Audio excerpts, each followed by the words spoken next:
প্রিয় দর্শক শ্রোতাবৃন্দ, আসসালামু আলাইকুম। আশা করছি সকলে ভালো আছেন। স্টক ট্রেড সিক্রেট চ্যানেলের পক্ষ থেকে আপনাদের স্বাগত জানাই। আজকে আমি দর্শক মন্তব্যের উপরে ভিডিওটা তৈরি করব, অর্থাৎ আমার চ্যানেলে গত 10-12 দিন যে ভিডিও দেয়া হয়েছে সেগুলোতে যে কমেন্টগুলো আপনারা করেছেন সেই কমেন্টগুলোর উত্তর দেওয়ার আমি চেষ্টা করব। প্রথমে গত দিনের যে ভিডিও সেটাতে যদি আমি যাই তাহলে সেখানে আমি আলোচনা করেছিলাম আনোয়ার গ্যালভানাইজিং, রেন উইক, জিনসয়ার, সুরিত BD lamp, eastern cables, BD autocars, Monnu এজিমেল, K and Q, Rangpur foundry, national tube, Deshbandhu, বেশ অনেকগুলি স্টক নিয়ে আলোচনা করেছিলাম। এখানে বেশ কয়েকটা মন্তব্য ছিল, কেউ ভালো বলেছেন, কেউ ধন্যবাদ দিয়েছেন, কেউ নাইস বলেছেন, একজন বলেছেন please discuss about KPPL and Linde BD. তাহলে যেহেতু আমি বলেছি যে আজকে দর্শক মন্তব্যের উত্তর দিব, তাহলে লিন্ডে বিডি দেখেন আজকে কি অবস্থায় আছে। এখানে লিন্ডে বিডি কিন্তু ক্লিয়ার সেল সিগন্যাল জেনারেট করেছে এবং আগামী দিনে যদি এখান থেকে প্রাইস পজিটিভ হতে পারে তাহলে তো ভালো, আর পজিটিভ যদি না হতে পারে তাহলে 1000 বা তার নিচে চলে আসার একটা সম্ভাবনা এই লিন্ডে বিডি তৈরি করেছে। তবে আজকের যে ক্যান্ডেল, এই ক্যান্ডেলের একটু ভালো দিক যদি আমি বলি, এটা বড় করে যদি একটু দেখাই, দেখেন এই নিচের দিকে একটু শ্যাডো ক্রিয়েট করেছে, তার মানে বায়াররা শেষ দিকে একটু শক্তিশালী হয়ে প্রাইসটাকে উপরে তুলে দেওয়ার চেষ্টা করেছে। যদি সেটা অব্যাহত থাকে তাহলে উপরে যাওয়ার সম্ভাবনা, নতুবা এখানে উপরে যাওয়ার সম্ভাবনা নাই, কারণ একটা স্ট্রং বেয়ারিশ একটা ক্যান্ডেল সামান্য এটুকুর জন্য এটাকে পজিটিভ বলার কোনোই কারণ নাই, কোনো যুক্তিও নাই। তাহলে এখান থেকে প্রাইসটা কমে যাওয়ার সম্ভাবনা লিন্ডে বিডির বেশি থাকবে। আর যদি পজিটিভ হয় তাহলে সেটা খেয়াল রাখতে হবে যে কিভাবে পজিটিভ হচ্ছে। এরপরে এখানে কেপিপিএল সম্বন্ধেও তিনি জানতে চেয়েছেন, আমি তার নামটা বলছি না। কেপিপিএল এখানে আপনারা দেখেন যে কেপিপিএল এর চার্ট, এইটা হলো কেপিপিএল এর চার্ট।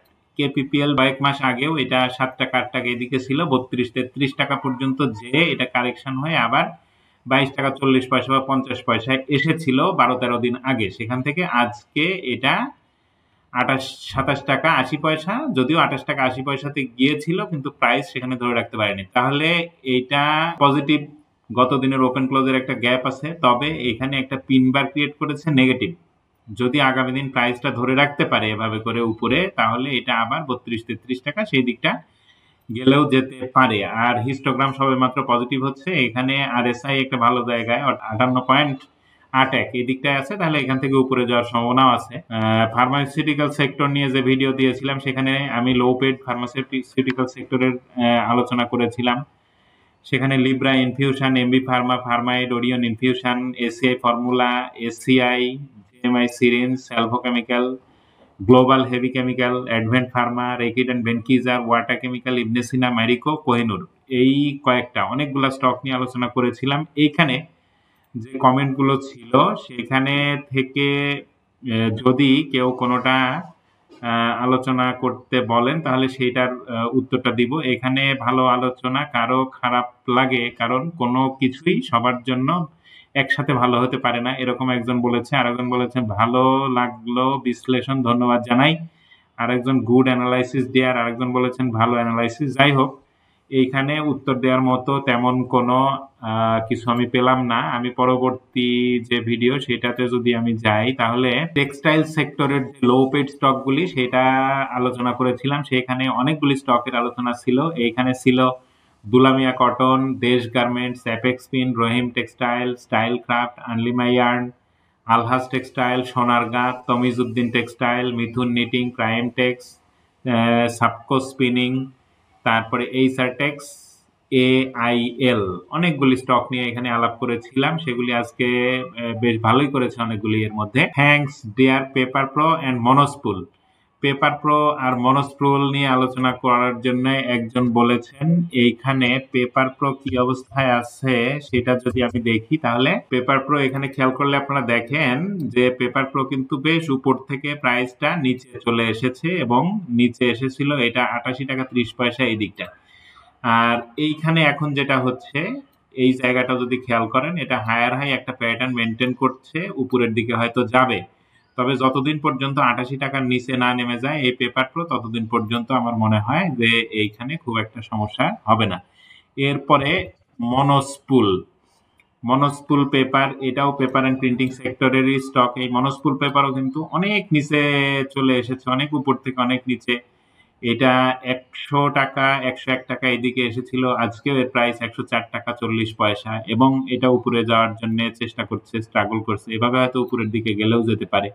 তবে এটা একটা সময়ের ব্যাপার, কতদিন লাগবে এটা বলা যায় না, এবং যতদিন এটা 100 টাকার নিচে নেমে না যাবে ততদিন এই মনস্পুল পেপারে আমার মনে হয় যে প্রবলেম তেমন একটা নাই। এরপরে ফরচুন শুজ এবং মেঘনা লাইফ সম্বন্ধে একজন জানতে চেয়েছেন, তাহলে আমি ফরচুন শুজ তো জেড ক্যাটাগরি, আপনারা জানেন এটা জেড ক্যাটাগরি হলেও ভালোই ট্রেন্ডি একটা শেয়ার। এটা দেখেন, যদিও এটা 15 টাকা 50 পয়সা বা 16 টাকা এদিকটা এসেছিল, কিন্তু এটা 17 টাকা 40 পয়সা এই দিকটার মধ্যেই ঘোরাফেরা করছিল বেশ প্রায় 2 মাস যাবত, এবং সেখান থেকে এইটা যদি তারিখটা বলি তাহলে 2 ফেব্রুয়ারি 25 এইখান থেকে এটা পজিটিভ হওয়া শুরু করে, এবং একদিন হল্টেড দিয়ে এইটা 20 টাকা 10 পয়সা এই দিকটা প্রাইস গিয়েছিল, আজকে 19 টাকায় আছে এবং হায়ার হাই প্যাটার্নই মেনটেন করছে। যদি এখানে এভাবে দেখেন, এভাবে যদি দেখেন তাহলে এটা হায়ার হাই প্যাটার্নের মধ্যে আছে। তাহলে এইটা একটা জিনিস হতে পারে, সেটা হচ্ছে যে যতদিন মুভিং এভারেজের ভ্যালু অর্থাৎ 18 টাকা 70 পয়সার নিচে না নেমে যাবে ততদিন এখানে থাকা যাবে। আর যদি মুভিং এভারেজের ভ্যালু ভেঙে নিচে নেমে আসে তাহলে আমার মনে হয় যে এটাতে থাকা ঠিক হবে না। এরপরে মেঘনা লাইফ 54 টাকা 30 পয়সা আজকের ক্লোজিং, এবং গতদিনে বেশ একটা বুলিশ ভাব দেখা গিয়েছিল। আর এই ইন্স্যুরেন্স সেক্টর এরকমই হচ্ছে, আসলে একদিন 2 দিন পজিটিভ থাকে, সেখানে বাড়বে ভেবে এন্ট্রি নিলে আর বের হওয়া যাচ্ছে না, এরকম হচ্ছে। এটা কবে নাগাদ আরো ভালো হবে এটা বলা মুশকিল। তবে এই মেঘনা লাইফের এই 55 টাকা 56 টাকা এর উপরে যদি না যেতে পারে তাহলে আমার মনে হয় যে ভালো কিছু আশা করা যায় না। আর আজকে আমি এটাকে নেগেটিভ সাইন বলবো না, কারণ এটা হ্যামার ক্যান্ডেলের মতো একটা ক্যান্ডেল ক্রিয়েট করেছে। যদি নিচের উইকটা একটু লম্বা হতো তাহলে এটা ভালো হতো। আর প্রাইসটা যতদিন এটা 49 টাকা 50 টাকার নিচে না নামছে ততদিন আমার মনে হয় যে এখানে তেমন কিছু সমস্যা নাই। আমি রহিম টেক্সটাইল আমার এর আগে আলোচনা করেছি। এরপরে মন্য ফেব্রিক এইটা, এই স্টকটাও ট্রেন্ডি স্টক। আপনারা যদি খেয়াল করেন এটা কিন্তু 13 টাকা 80 পয়সা এসেছিল এবং হাইয়েস্ট হয়েছিল 18 টাকা 40 50 পয়সা এই দিকটা। তারপরে আবার এটা 16 টাকা 10 পয়সা এই দিকটা থেকে 17 টাকা 18 টাকা এই দিকটার মধ্যেই এটার রেঞ্জ ঘোরাফেরা করছে। তাহলে এখন যতদিন এই 16 টাকা 20 পয়সা 30 পয়সা এর নিচে না নামছে মন্য ফেব্রিক, ততদিন আমার মনে হয় যে মন্য ফেব্রিকে কোনো সমস্যা নাই। আর উপরে 18 টাকার উপরে যদি যেতে না পারে তাহলে এখানে ভালো কিছু আশা করা ওইভাবে সম্ভব নয়। এরপরে ইউনিয়ন ইন্স্যুরেন্স এটাও কিন্তু ট্রেন্ডি স্টক।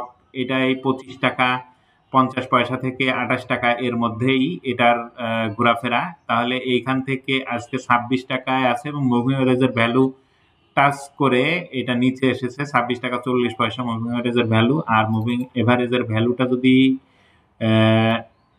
ব্রেক করে উপরে না যেতে পারে তাহলে উপরে যাওয়ার সম্ভাবনা আপাতত নাই। যাই হোক, এই ভিডিওতে এই ফার্মাসিউটিক্যাল সেক্টরের যে লো পেড, এই ভিডিওতে এই কমেন্টগুলি ছিল।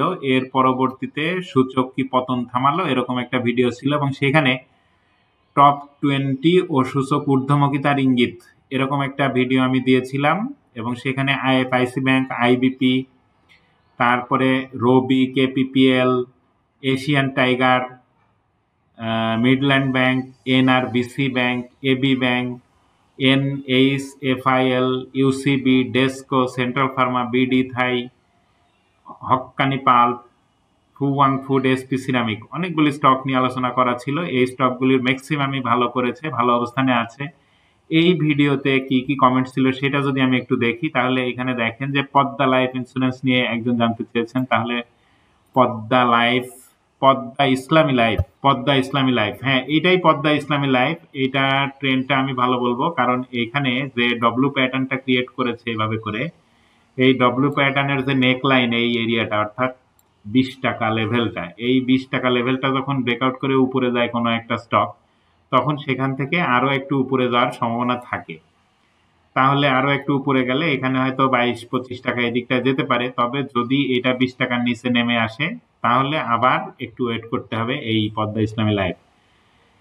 তারপরে একজন ড্রাগন সোয়েটার সম্বন্ধে জানতে চেয়েছেন, ডিএসএসএল। এই স্টকটা অনেক নিচে এসেছিল 7 টাকা, সেখান থেকে কিন্তু 12 টাকা পর্যন্ত হয়েছিল। এটা অক্টোবর 2024 আর ডিসেম্বর 3 মাসের মাথায়। তারপরে এটার যে ট্রেন্ড, এই ট্রেন্ডটা কিন্তু যদি খেয়াল করেন উপরে 12 টাকা 70-80 পয়সা, নিচে কিন্তু 10 টাকা থেকে 10.5 টাকা 11 টাকা এই দিকটা, এইভাবে করে এটা ঘুরছে। তাহলে আজকে এটা পজিটিভ, মুভিং অ্যাভারেজের ভ্যালুর উপরে এটা যেতে পারেনি। আর 11 টাকা 80 পয়সা মুভিং অ্যাভারেজের ভ্যালু, এবং আজকের ক্লোজিং প্রাইসটাও এই ড্রাগন সোয়েটারের ওই জায়গায়। তাহলে উপরে হয়তো একটু যেতে পারে, এবং যতদিন 12-13 টাকা ক্রস করে উপরে না যাচ্ছে ততদিন আমার মনে হয় যে খুব ভালো কিছু আশা করা যাচ্ছে না। নিউ লাইন এবং আরামিড সিমেন্ট নিয়ে আলোচনা করবেন প্লিজ, একজন বলেছেন, মোহাম্মদ কামরুজ্জামান।